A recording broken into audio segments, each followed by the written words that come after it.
Hello my dear students, how are you? I hope you all are very well.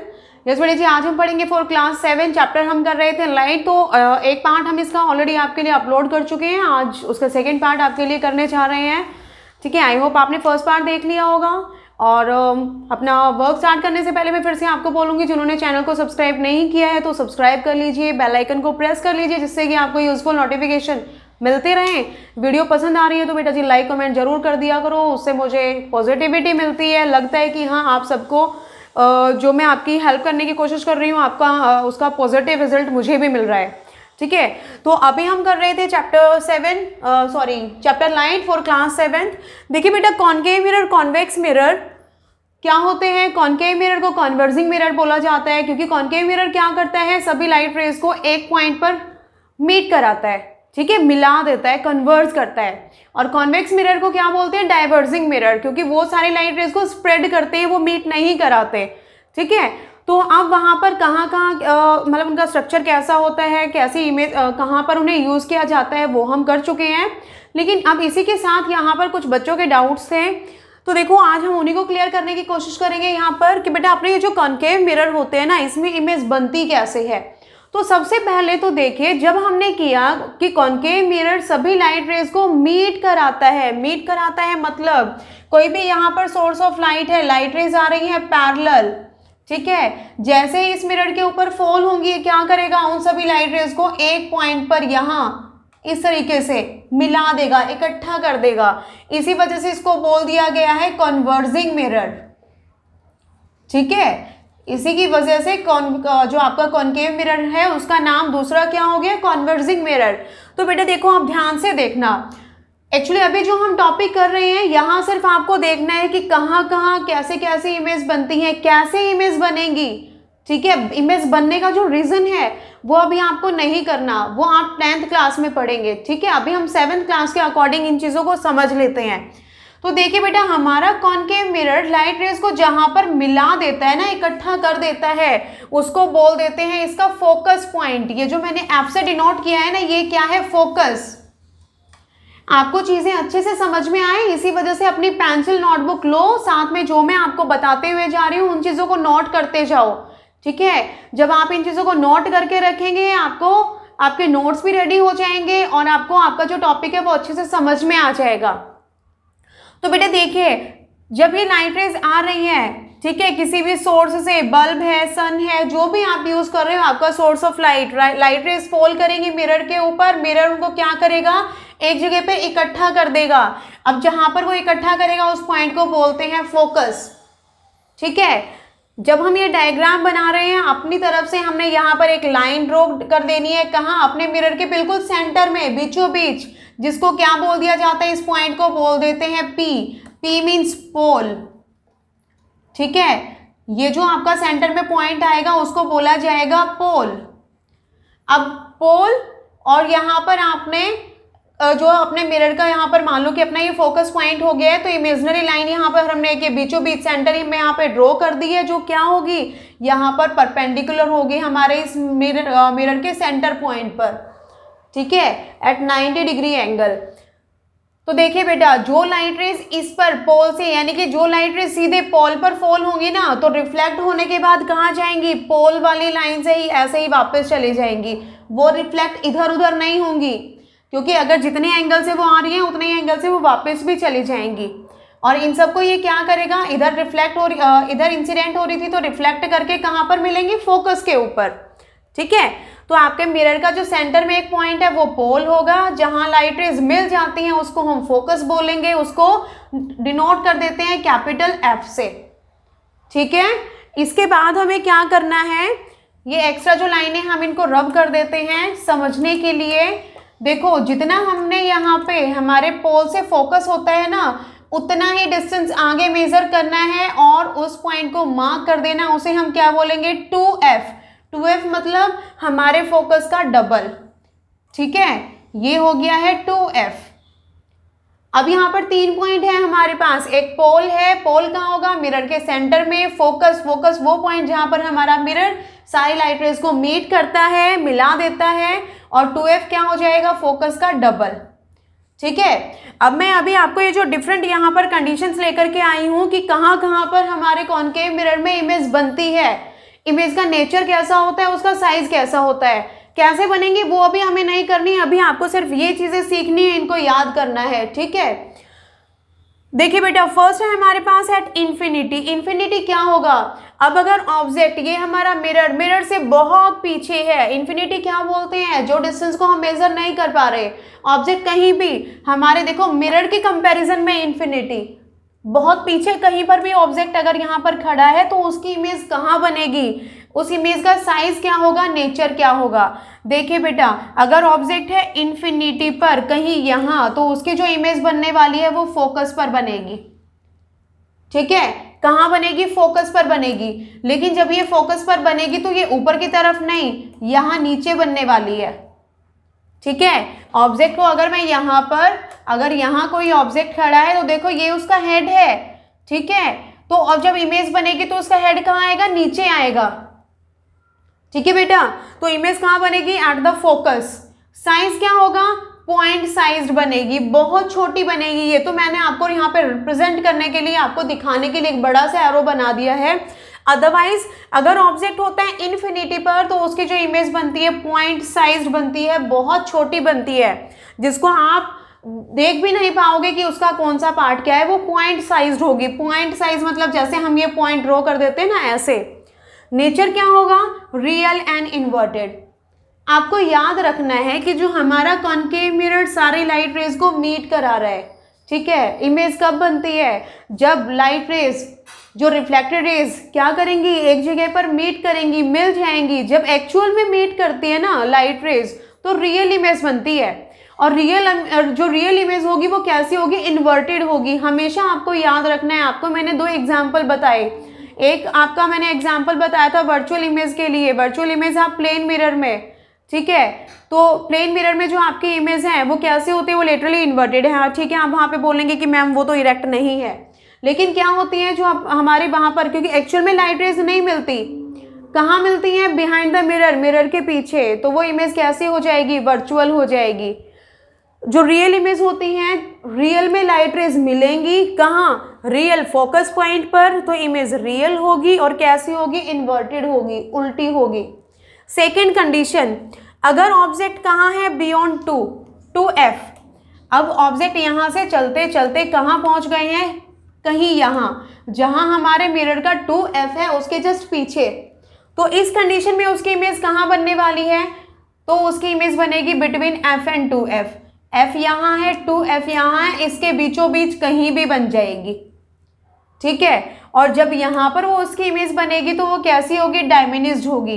देखो यहाँ मैंने लिखा था पॉइंट साइज्ड, लेकिन यहाँ है डायमिनिज्ड। डायमिनिज्ड मतलब जो एक्चुअल उसका साइज है ना उससे छोटी होगी। ठीक है, रियल होगी, इन्वर्टेड होगी। हमारा कॉनकेव मिरर हमेशा जो इमेज बनाता है रियल एंड इन्वर्टेड इमेज बनाता है। सिर्फ एक एक्सेप्शन केस इसके अंदर आने वाला है जो हम लास्ट में करेंगे, जहां रियल इन्वर्टेड इमेज नहीं बनेगी। आपसे अगर कभी भी क्वेश्चन कर लिया जाए एक ऐसे मिरर का नेम बताइए जो रियल इन्वर्टेड इमेज बनाता है, तो आंख बंद करके आप वहां पे आंसर लिख सकते हैं। क्या लिखेंगे? कॉनकेव मिरर, क्योंकि जो कॉनकेव मिरर है वो हमेशा रियल इन्वर्टेड इमेज बनाएगा। सिर्फ एक एक्सेप्शन केस आता है, कौन सा? जब हम कहाँ मिरर के बहुत क्लोज चले जाते हैं, तो उस कंडीशन में हमारी जो इमेज है वो वर्चुअल और इरेक्ट बनती है। ठीक है, ओके। नेक्स्ट कंडीशन है एट 2f।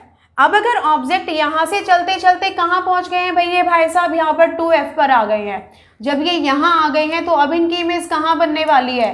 भाई ऑब्जेक्ट की पोजीशन चेंज हो रही है। आप देखते हो ना कई बार कि जैसे आप स्पून वगैरह में, ये स्पून में आप या कोई भी इस तरीके से जो कर्व कोई भी आपका बर्तन होता है उसमें हम अपने आप को देखने की कोशिश करते हैं, तो आपको अलग अलग पोजीशन पे अपनी इमेज वहाँ पे अलग अलग नज़र आती है। ठीक है, नहीं भी करके देखा है तो आज करके देखना है। एक ऐसी स्पून ले लेना जो भाई ज़्यादा शाइन कर रही हो और उसमें अपने आप को, अपने फेस को देखने की कोशिश करना, स्पून को आगे पीछे ले जा करके। ठीक है, और उसमें नोटिस करना कि जो जो चीज़ें मैं आपको बता रही हूँ वो आपको कहाँ कहाँ उस स्पून में देखने को मिल रही हैं। ठीक है बेटा, अगर आप स्कूल में होते तो मैं आपको ये एक्टिविटी करके दिखाती। इवन मटेरियल मेरे पास अभी है, लेकिन वो चीज़ें वीडियो में इतना अच्छे से क्लियर नहीं हो पाएंगी।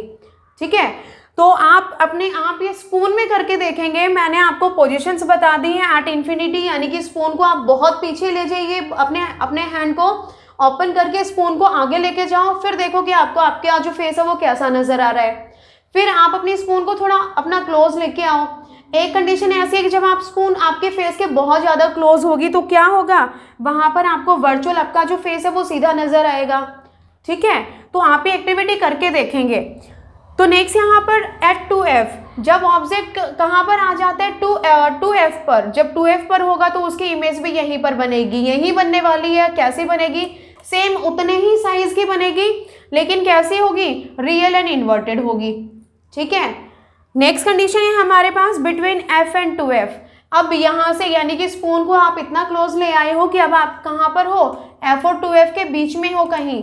जब यहाँ पर ऑब्जेक्ट आ जाएगा तो उसकी इमेज कहाँ पर बनने वाली है, बियॉन्ड, ये बियॉन्ड है बेटा, बियॉन्ड 2F, जो हमारा 2F है उसके कहीं पीछे, इधर, मीन्स एनलार्ज। यानी कि स्पून जैसे जैसे आपके फेस के क्लोज आना शुरू करेगी ना, अब क्या हो रहा है, आपकी जो इमेज है वो बड़ी होती चली जाएगी। ठीक है, एनलार्ज इमेज होगी, रियल होगी, इन्वर्टेड होगी।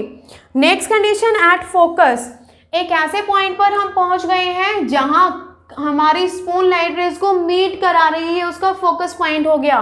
ठीक है, स्पून का यही वाला पार्ट जो अंदर की तरफ होता है ना, वो कॉनकेव मिरर की तरीके से काम करेगा।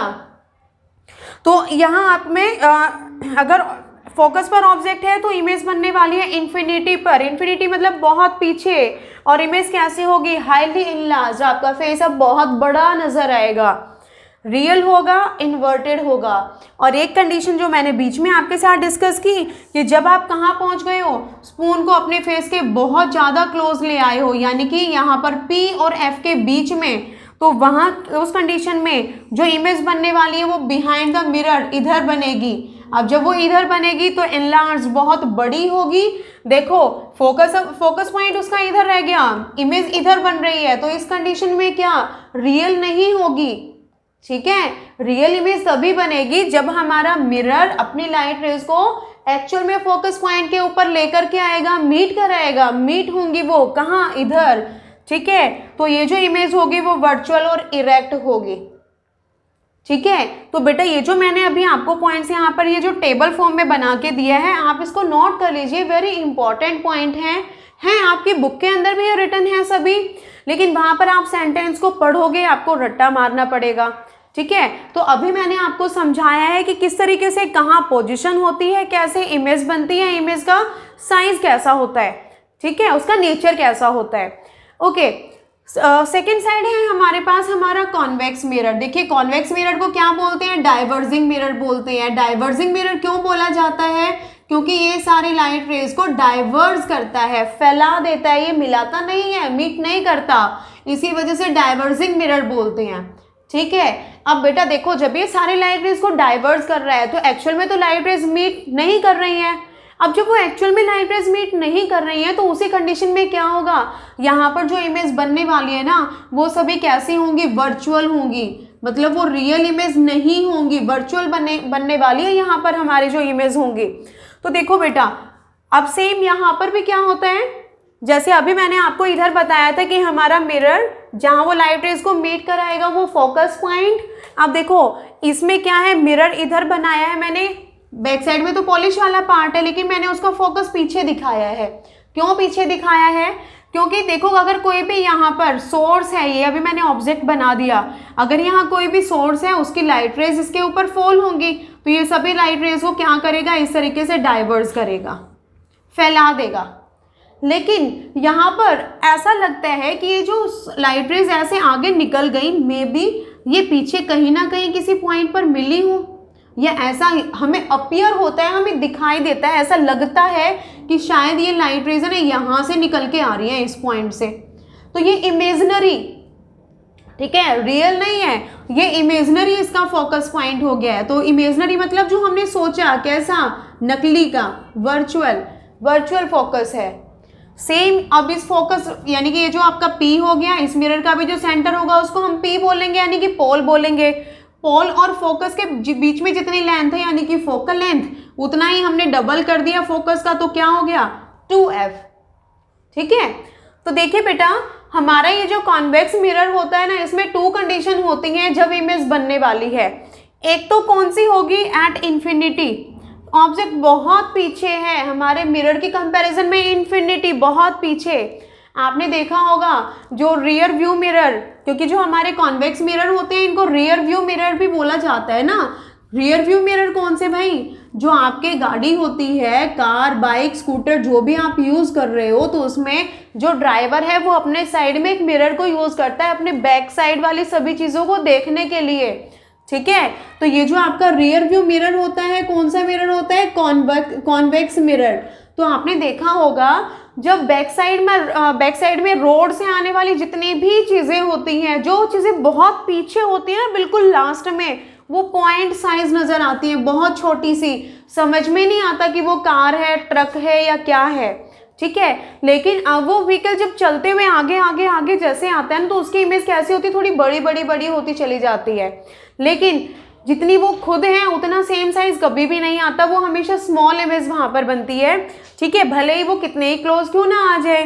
तो आप बेटा देखिए यहाँ पर क्या होता है, 2 कंडीशन है। एक तो होगा इन्फिनिटी, अगर ऑब्जेक्ट मिरर से बहुत पीछे है तो उसकी इमेज कहाँ बनेगी, फोकस पॉइंट पर। जो मैंने यहाँ पर ये डायग्राम बना के दिया है ऐसे, फोकस पॉइंट पर यहाँ कैसी होगी, पॉइंट साइज होगी, बहुत छोटी होगी, वर्चुअल होगी और इरेक्ट होगी, ये उसका नेचर होगा, ठीक है। इमेज कैसी होगी यहाँ पे, वर्चुअल एंड इरेक्ट।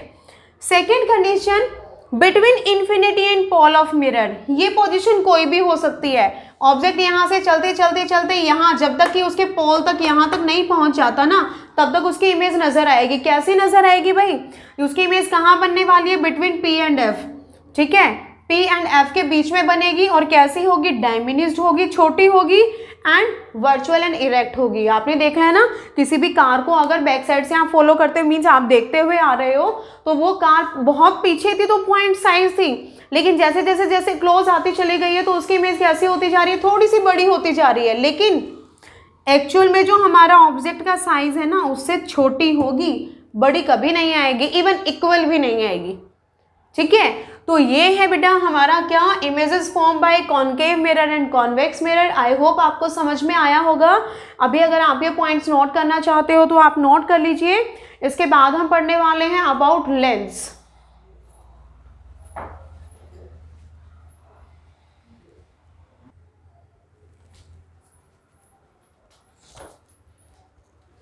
यस बेटा जी, देखिए अभी मैंने डिसाइड किया कि हम लेंस के बारे में बाद में पढ़ेंगे। एक और वीडियो आपके लिए बना दी जाएगी, क्योंकि फिर वीडियो बहुत लंबी हो जाएगी, बहुत इंपॉर्टेंट टॉपिक है वो भी, कि उसको मैं ऐसे ही शॉर्टकट्स में आपको दूं, उससे बेटर है कि हम उसको थर्ड पार्ट में करेंगे। तो अब हम इसमें हमारे लेंस के अलावा जो एक लास्ट टॉपिक बचेगा ना इस चैप्टर में, that is dispersion of light, हम इसे कर लेते हैं। तो देखिए बेटा, डिस्पर्जन ऑफ लाइट क्या है, 1665 में न्यूटन इसाक न्यूटन, सबने नेम सुना होगा ना, तो उन्होंने डिस्कवर किया था, उन्होंने ये डिस्कवर किया कि हमारे ये जो ये एक्सपेरिमेंट मैं आपको बताने वाली हूँ, डिस्पर्जन ऑफ लाइट, कि डिस्पर्जन ऑफ लाइट होता क्या है। मतलब ग्लास प्रिज्म की हेल्प से इन्होंने 1665 में न्यूटन ने लाइट में जो डिस्पर्जन, ये जो क्वालिटी होती है ना, इसको डिस्कवर किया था। तो देखिए बेटा, होता है क्या ये हमारा dispersion of light means the splitting up of light, light का स्प्लिट हो जाना into 7 colours, splitting up of light into 7 colors after passing through a glass prism।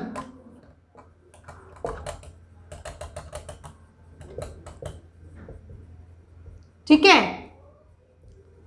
Glass prism क्या होता है बेटा, कांच का एक सॉलिड बना हुआ पिरामिड शेप में कुछ ऐसा ही हमारे पास होता है। देखो इसमें ऐसे इस तरीके से 3 रेक्टेंगुलर सरफेस होते हैं, ठीक है, और 3 रेक्टेंगुलर सरफेसेस को जब जैसे ज्वाइन कर दिया जाएगा तो आपको सामने से एक ट्राइंगल नजर आएगा ना। तो फ्रंट से जैसे हम देखते हो तो वो ट्राइंगुलर शेप आपका, यानी कि 2 इसमें ट्राइंगुलर सरफेस आपको नजर आएंगे और 3 इसके रेक्टेंगुलर, ठीक है, सॉलिड होता है ये। तो बेटा जब इसमें से लाइट को पास किया जाता है, तो ये जो लाइट जब इसमें से बाहर मूव करती है, यानी कि मीडियम चेंज हो गया ना, इधर एयर थी, यहाँ ग्लास, तो इस सॉलिड ग्लास से जब एयर बाहर आएगी तो सेम वैसे ही नहीं आएगी। अब यहाँ पर आपको क्या है, आपको 7 कलर्स नजर आने वाले हैं। कौन से 7 कलर नजर आएंगे? विबग्योर, जो रेनबो में आपको कलर नजर आते हैं ना, वो 7 कलर। ठीक है, तो ये जो पैटर्न यहाँ पे बन जाता है ना, जो बैंड बन जाता है 7 कलर का, उसे बोलते हैं स्पेक्ट्रम। आपसे पूछ लिया जाएगा what is spectrum? The band of 7 colour. Which colour? These VIBGYOR. ये जो विबग्योर आपके जो 7 कलर है, इनका जो एक बैंड बनता है उसे बोलते हैं स्पेक्ट्रम। ठीक है, अब ये वी से क्या है बेटा? वी है आपका वॉयलेट, आई है आपका indigo, B blue, G green, Y yellow, O orange and R red. यही 7 जो कलर हैं आपके रेनबो में होते हैं ना, आपके इंद्रधनुष में। ठीक है, तो इन्हीं 7 कलर का, यानी कि रेनबो में वो जो आपको एक प्रॉपर एक पैटर्न वहां पे नजर आता है। ठीक है, कुछ ऐसे आपको आप ड्रॉ भी करते हो ड्राइंग में, तो इस तरीके से 7 कलर्स का एक पैटर्न बनाते हो। तो ये जो पैटर्न यहाँ पे बन रहा है ना, उसी को हम क्या बोलेंगे? उसी को बोलने वाले हैं हम स्पेक्ट्रम। ठीक है बेटा, तो आपको ये याद रखना है कि जब भी लाइट किसी भी सॉलिड ग्लास प्रिज्म से बाहर आती है तो इससे पास होती है, तो वो 7 कलर्स में डिवाइड हो जाती है। अब ये व्हाइट लाइट कौन? हमारी जो सनलाइट होती है ना, उसे व्हाइट लाइट बोला जाता है। ठीक है, हमारी जो सनलाइट है वो व्हाइट लाइट है, और उसके अंदर ये 7 कलर्स हैं जो एक दूसरे के साथ मिक्स होकर के वो व्हाइट आपको नजर आते हैं। ठीक है, तो अब ये जो हमारे पास ये न्यूटन जी हैं, इन्होंने क्या किया? इन्होंने एक डिस्क बनाई। आप भी ये डिस्क बना सकते हैं, वेरी सिंपल है। कोई भी, या तो आप कार्डबोर्ड ले लीजिए, उसको सर्कल शेप में कट कर दीजिए, या फिर आपके पास सीडी अवेलेबल होगी, कोई भी खराब जो सीडी होती है, सीडी प्लेयर वाली, वही कॉम्पैक्ट डिस्क जिसे हम बोलते हैं, आप वो भी यूज कर सकते हैं।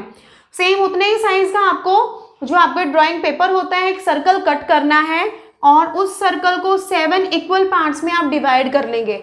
अब 7 इक्वल पार्ट्स में कैसे डिवाइड करेंगे? सेंटर से आपने रेडियस ड्रॉ किया, टोटल एंगल आपके पास कंप्लीट एंगल 360 डिग्री होता है ना यहाँ पर अपने सर्कल में, आप इसे 7 से डिवाइड कर लीजिए। जब आप डिवाइड करेंगे 7 5 35, 7 7 समथिंग इतना 51.1, तो आप डी आप अपना यूज करके और यहाँ पर इसको 7 पार्ट्स में 51 यानी कि 51.102 इतना आप मेजर करके, और आप अपने इसको 7 पार्ट्स में डिवाइड कर लीजिए। ठीक है, और अब ये जो 7 कलर्स, ये जो 7 पार्ट आपने कर दिए हैं डिवाइड, इसमें आपको कलर करना है सेम उसी पैटर्न में, VIBGYOR।